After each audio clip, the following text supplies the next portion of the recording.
नमस्ते। आज हम बात करने वाले हैं उत्तर प्रदेश में आई एक बहुत बड़ी भर्ती के बारे में। तो जो लोग आंगनवाड़ी में एक अच्छी और महत्वपूर्ण भूमिका निभाने का मौका ढूंढ रहे हैं, उनके लिए ये जानकारी बहुत बहुत काम की होने वाली है। जरा ये नंबर देखिए, 41,360। ये कोई छोटा मोटा आंकड़ा नहीं है।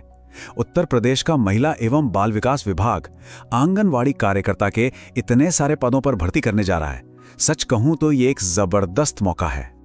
तो चलिए फटाफट देख लेते हैं कि आज हम क्या क्या जानने वाले हैं। सबसे पहले हम इस बड़े अवसर के बारे में बात करेंगे, फिर देखेंगे कि कौन कौन इसके लिए योग्य है। उसके बाद आवेदन कैसे करना है, इसका पूरा गाइड मिलेगा। फिर सिलेक्शन का प्रोसेस क्या है, और हाँ, सबसे जरूरी कौन सी तारीखें याद रखनी है।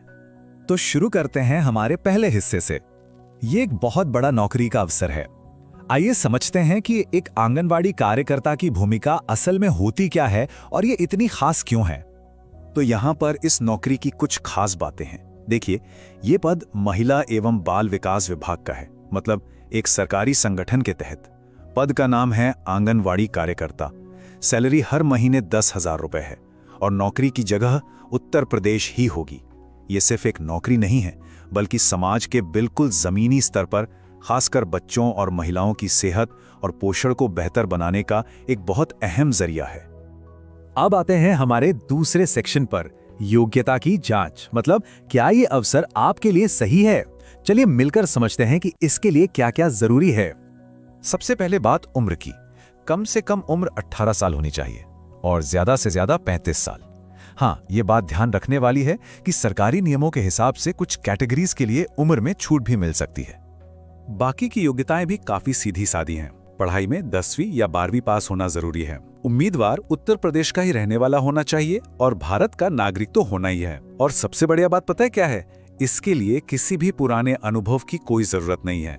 ये बात इसे बहुत से लोगों के लिए एक शानदार मौका बनाती है। तो जो लोग इन सभी शर्तों को पूरा करते हैं, उनके मन में अब यही सवाल आ रहा होगा कि भाई अप्लाई कैसे करना है। तो चलिए अब तीसरे हिस्से में इसी पूरी प्रक्रिया को एक एक करके समझते हैं।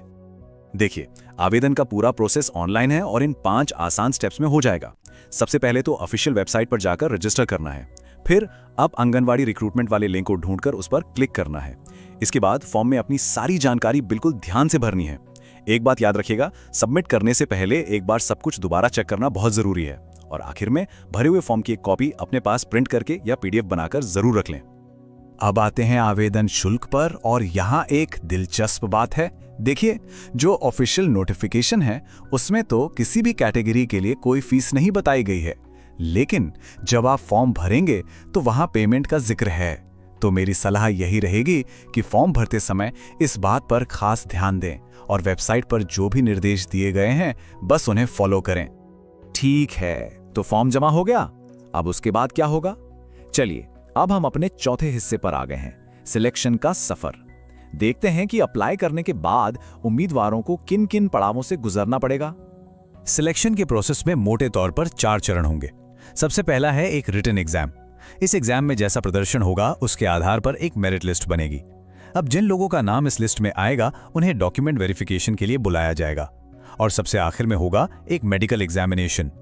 और हाँ, डॉक्यूमेंट वेरिफिकेशन के लिए पहले से तैयारी कर लेना हमेशा अच्छा रहता है। यहाँ जरूरी डॉक्यूमेंट्स की एक लिस्ट है। 10वीं या 12वीं का सर्टिफिकेट, कोई एक पहचान पत्र, जाति प्रमाण पत्र अगर लागू होता है तो, निवास प्रमाण पत्र, जन्म तिथि का प्रूफ, पासपोर्ट साइज फोटो और रोजगार पंजीकरण प्रमाण पत्र। इन सबको तैयार रखने से आगे की प्रक्रिया काफी आसान हो जाएगी।